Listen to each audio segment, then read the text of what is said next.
Hello students, welcome to another English class. Today we have a lesson on listening around the theme of a hard day's work. And we're discussing a very important topic today, the future of jobs after COVID-19. You guys want jobs, right? You guys want to move out of your parents' house and be able to take care of yourselves and be independent. You do, don't you? So this topic is of particular interest of mine because I really want to be able to prepare my students for the future. And on this topic, let's take a look at this video. COVID-19 is one of the biggest crises of our time. It has impacted every single one of us, shaken our social systems, and disrupted every sector of our economies. The automation of work, combined with a global recession, led workers to lose their jobs at an accelerated pace compared to previous years. And this trend is expected to continue. The ongoing shift in the division of labor between humans, machines, and algorithms might displace 85 million jobs worldwide in the next 5 years, while 97 million new roles, ones that are more adapted to this new task distribution, may emerge. All right, I want to pause the video here so we can reflect on what was shared. As you can see, there are a lot of people right now being laid off as COVID-19 is causing a great recession. Companies are going to rely less on humans and more on robots and algorithms. It used to be in the previous generation, after the World War, you would get a job and you have a job for the rest of your life. And then my generation, the millennial generation, we tend to switch jobs more often. And now look at the statistics, 85 million jobs will be gone in the future and they will be replaced by maybe 97 million new jobs. And those are the jobs that you guys will be coming in with. And it's predicted that you will be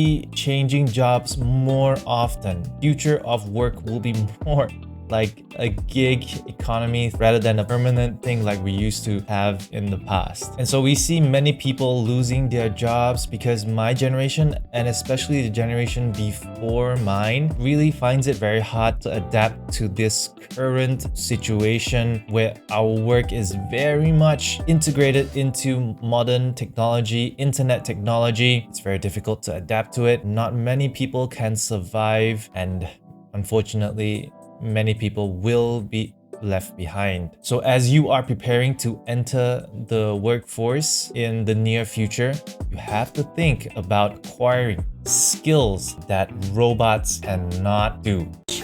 By 2025, companies expect to displace roughly 6% of their total workforce.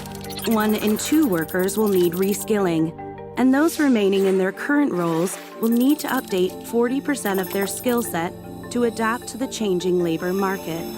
Take a look at that number, 40%. That means that everything that you're learning now, that you know now, in the future, 40% of it will be completely irrelevant and you will need to relearn a whole new set of skills. So being flexible, being humble, and being willing to learn will be very, very important attitudes for you to develop right now in order for success in the future.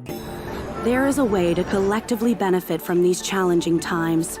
Decades of research have shown that the most valuable asset of any economy or company is its human capital. Around the globe, companies are already experiencing a shortage in relevant skills for future roles and are investing in reskilling and upskilling their workforce. By 2025, organizations say they will train over 70% of their employees to ensure they can smoothly transition into the jobs of tomorrow.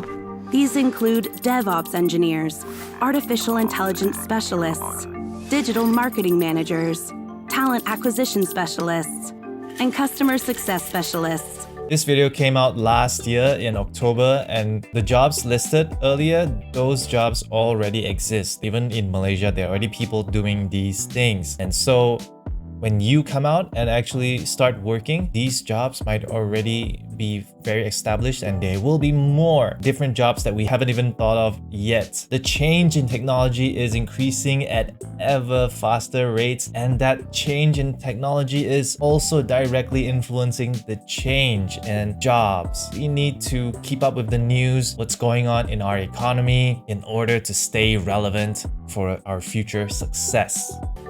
It will take on average between 2 weeks and 5 months for workers to pick up new skills, allowing them to move into these new roles. but data shows they won't need to have the perfect skill set to start transitioning. While 2/3 of employers expect to get a return on investment in employees' reskilling programs within just 1 year, governments will also need to step in to update and fund education and training systems and to ensure displaced workers have adequate safety nets. With purposeful leadership and collaboration, we can turn this global crisis into a unique opportunity to transition into a future of jobs that is inclusive, fair, and sustainable. I hope that this is not anything new to you, because if it is, treat this as a wake-up call. You are in Form 5 right now. You are going to enter society very, very soon. You need to start planning and you need to start thinking about what you are going to do in the future from now. If you have no idea yet, that's fine. Your generation is a very lucky generation. You have all the technology, all the resources on the internet, all that information where you can read, that you can watch, that you can use in order to discover what you are interested in, what kind of value you want to create in the world. Do you know how to get money in this world? You get money by giving people something that they can only get from you. Keep that in mind as you plan your future. Sure, you can take up some of these traditional jobs like what I'm doing as a teacher. I don't think that a robot will be able to replace my job yet, because my job requires a lot of people skills and robots are just not very good at that yet. A lot of the jobs that are very popular right now, like driver jobs, Grab, food delivery, Food Panda, when the technology is cheap enough, those jobs are easily replaceable. We are susceptible to COVID or whatever future disease that comes along. But robots, drones, they can work 24/7.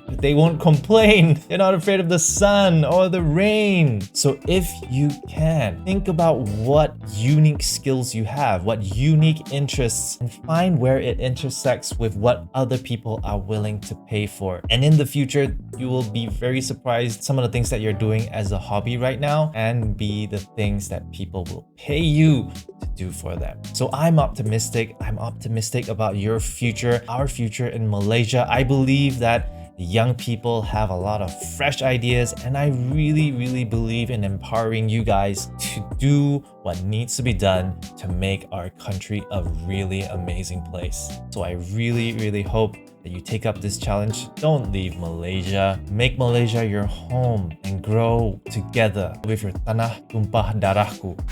Let's talk about how to change nouns into adjectives. For some words, putting an ed at the back turns it into an adjective. So for example, this one, if a woman's job is satisfying, we can say that she is blank with her job. Satisfaction, satisfied.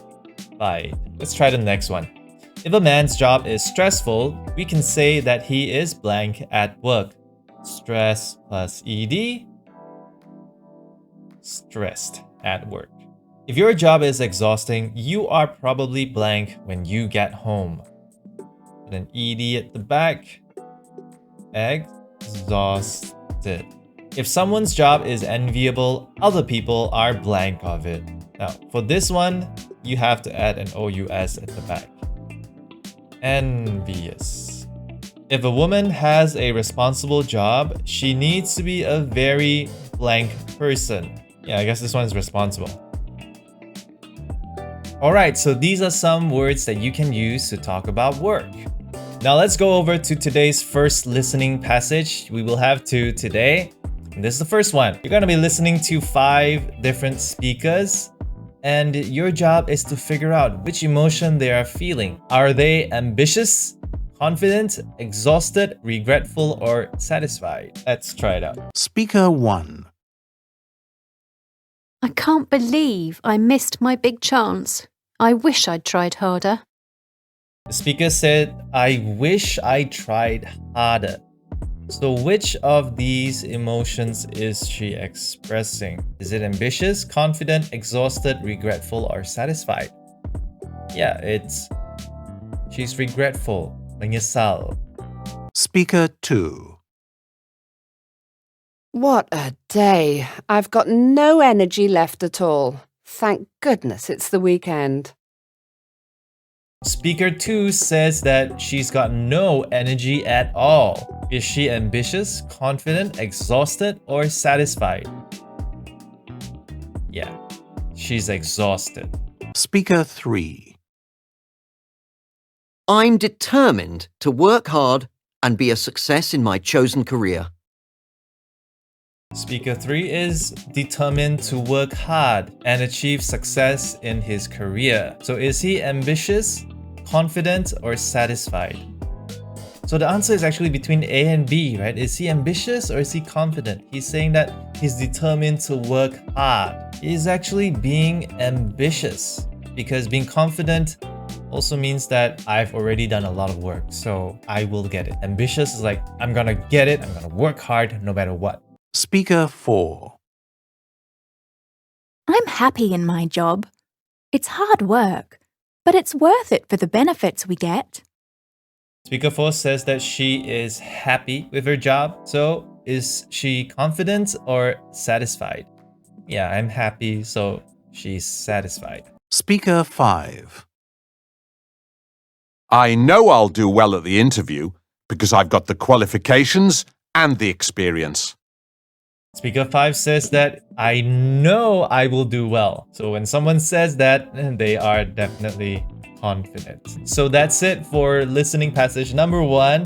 So how are you feeling about your studies? Are you feeling ambitious, confident, exhausted, regretful, or satisfied? Let me know in the comments. I would love to see what you say. Moving on to the next listening passage, I will be playing 7 different passages and they will have their own individual questions. So let's get right to it. You hear a man talking about his situation. How does he feel?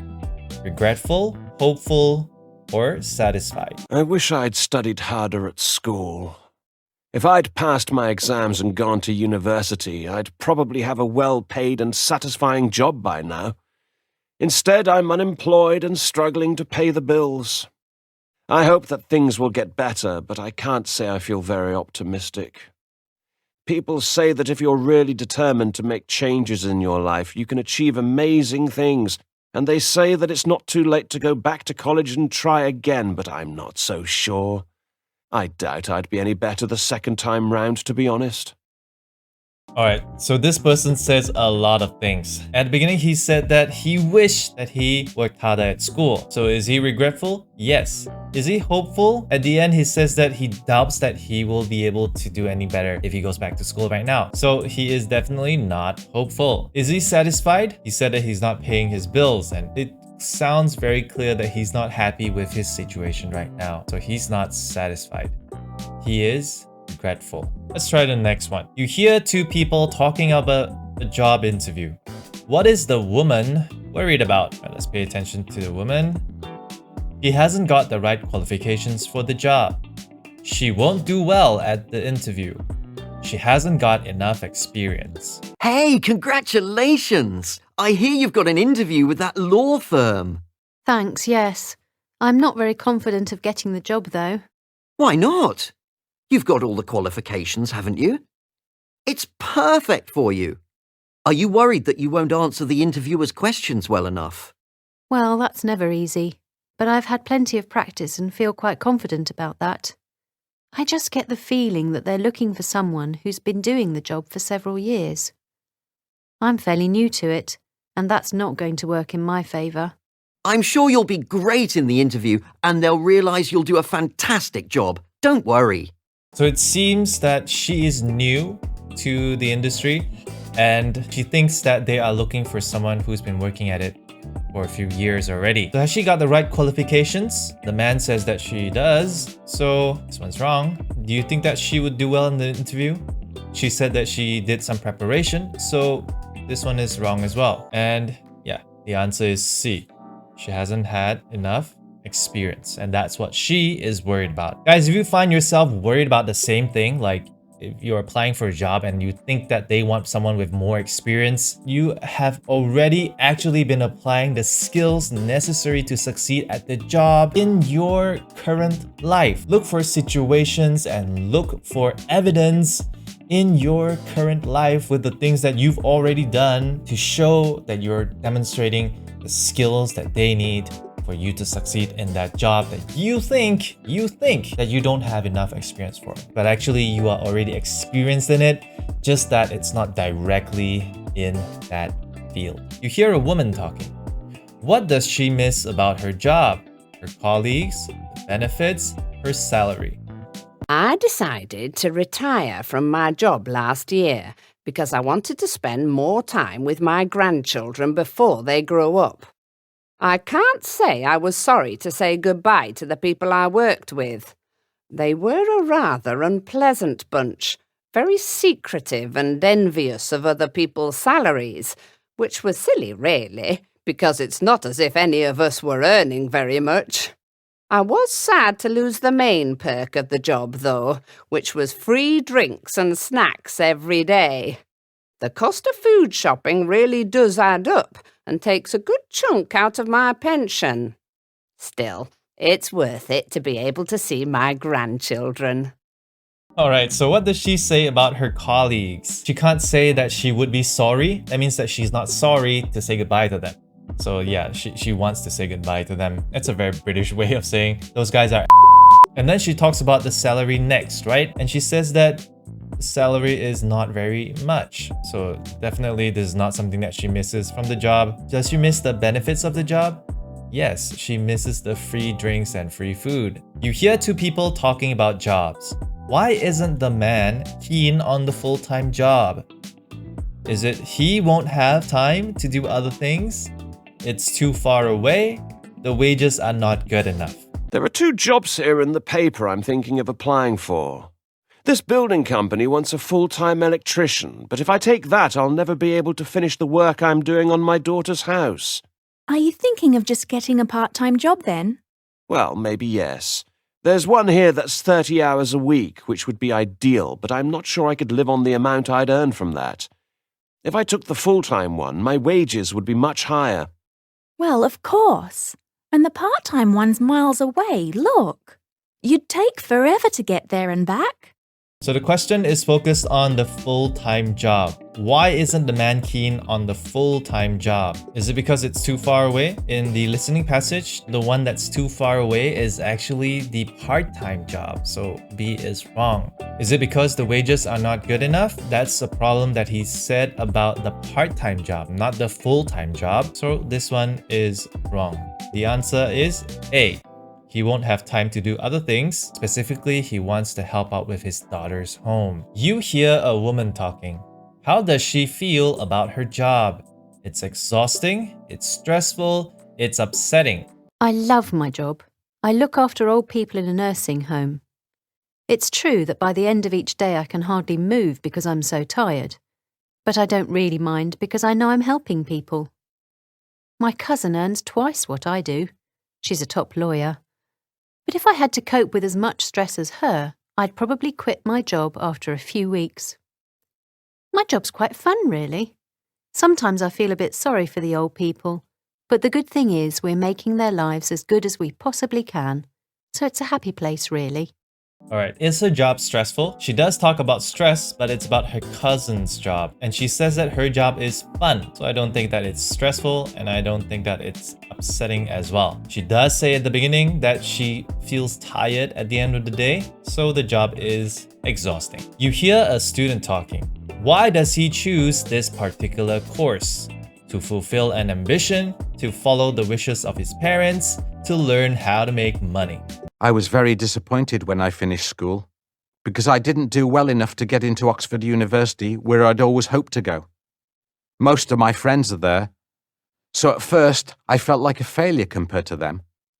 However, I chose a course at a well-respected business school instead, so that when I leave, I'll hopefully be equipped to become a top businessman and make a fortune. That should impress the Oxford guys, even if it's not exactly what Mum and Dad had in mind for me. If I start making big profits in a few years, though, I'm sure they won't be complaining. The question focuses on why he chose the course that he's doing right now. Is it to fulfill an ambition? What was his ambition? To join this course or to join another school? So he did talk about being gutted for missing out on Oxford. So that was his ambition, not this. So A is wrong. To follow the wishes of his parents, he doesn't talk about joining the course because his parents wanted him to. So no, for this one. And is it because he wanted to learn how to make a lot of money? Yeah, he does. So the answer is C. Last question. You hear a woman talking. Why is she dissatisfied with her current job? The work is too hard. There is no opportunity for promotion. The company is boring. I've been working at this advertising agency for over 6 months, but if nothing changes, I won't be staying here much longer. I took the job because I wanted to work my way up into a much more senior position. I'm very ambitious, you see. I'm determined that if I work really, really hard, I can be very successful and maybe even own my own company one day. But here they don't care about helping you to develop your career, and I'll just be stuck in this boring, dead-end office assistant job forever. It's a shame, because it's a fantastic company, but I'm going nowhere. Time to move on. So why is she dissatisfied with her current job and she wants to leave it? The work is too hard? Does she talk about being pushed to work too hard? No, she doesn't. Is the company boring? No, she doesn't say that the company is boring. There's no opportunity for promotion. Yeah, she's very ambitious, right? She wants to be promoted. She wants to have her own company in the future. So B is the answer. Now you're ready to open up your Google Forms and answer all the listening questions available there. Next, words to describe your nightmare job. Oh man, look at this guy. He punched right through his very expensive MacBook Pro. Well, the only reason why a person would do this is if they are really stressed out with their job. So if you want to find out the words that you can use to talk about your nightmare job, stay tuned for my next lesson.